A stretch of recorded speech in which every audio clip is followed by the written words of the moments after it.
Hello guys, welcome to my vlog. Today I will discuss to you all about Raspberry Pi.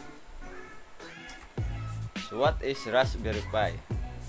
Raspberry Pi is the name of a series of single board computers made by the Raspberry Pi Foundation, a UK charity that aims to educate people in computing and create easier access to computing education.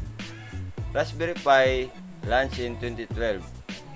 All over the world, people use Raspberry Pis to learn programming skills, build hardware projects, do home automation, and even use them in industrial applications.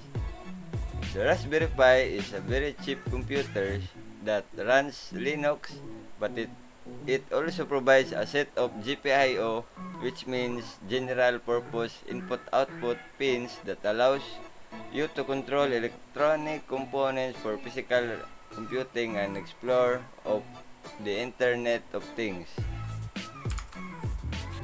Comparison on different versions of Pi.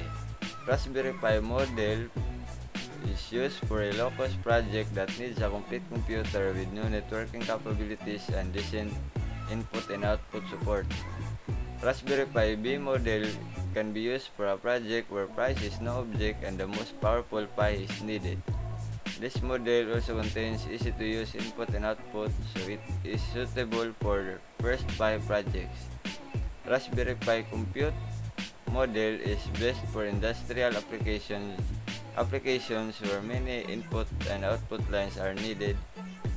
So this model also maintains strong CPU capabilities.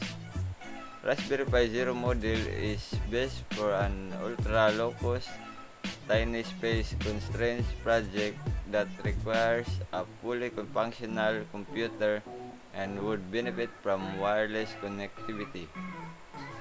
Applications or projects using Pi. One of the example projects is Broadcast Pirate Radio Station.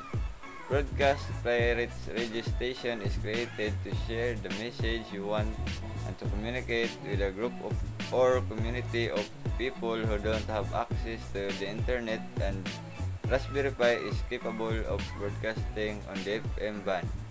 So these are the components of Raspberry Pi.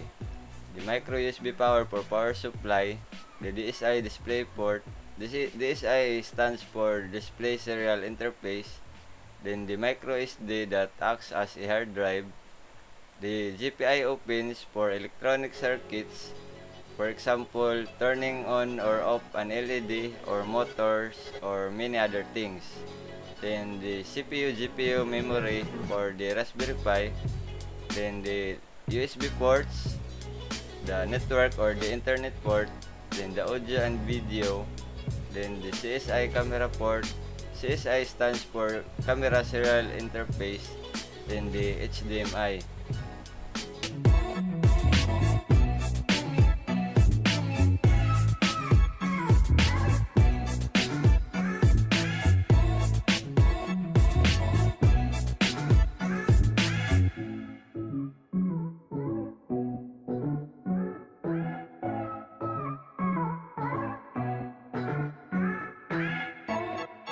All about Raspberry Pi 4. The long-anticipated Raspberry Pi 4 takes Pi to another level, with performance that's good enough to use in a pinch as a desktop PC, plus the ability to output 4K video at 60Hz or power dual monitors. The Raspberry Pi 4 boards looks very similar to the previous Raspberry Pi models. So these are the specs of the Raspberry Pi version 4. The 1.5 GHz quad-core 64 bits ARM Cortex A72 CPU, 1 GB to 4 GB of LPDDR4 SDRAM full throughput gigabit Ethernet dual band wireless networking, Bluetooth, 2 USB and 2 USB ports, dual monitor support at resolution up to 4K, video core graphics supporting OpenGL, 4K P60 hardware decode of HEVC video, complete compatibility with earlier Raspberry Pi products. So that is all about the Raspberry Pi. Thank you for watching. I'm Kyle G. Bahala under the class of Sir Daryl Kabagay for IT Pre-Elective 2. And don't forget to like, comment, and subscribe. Thank you.